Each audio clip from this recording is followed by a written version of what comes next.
आपण मैंने तो ये डाली निश्चिंत खाइथिबे शीत दिन रे मजा शीत दिन जदि कोलथ डाली न खाइछंती ताल कौन खाइबे कहले चलतु देखिबा मु केमती बनाउची कोलथ डाली।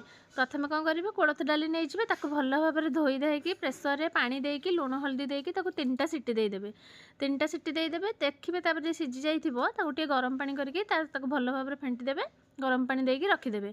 तापर मेन होची यार छुंक छुंकरे सोरिष तेल ता सहित 5 फुटण सुखिला लंका और रसुण टे मेंचे छेचिकी नेबे रसुणटा होची मेन कोलथ डाली रे रसुण छेचिकी नहीं सारा पर भुसुंगा पत्र टे मेंचेटे पकेबे फ्रेश फ्रेश भुसुंगा पत्र पकई देली एबे देखि परथिबे फुटणटा हो गला।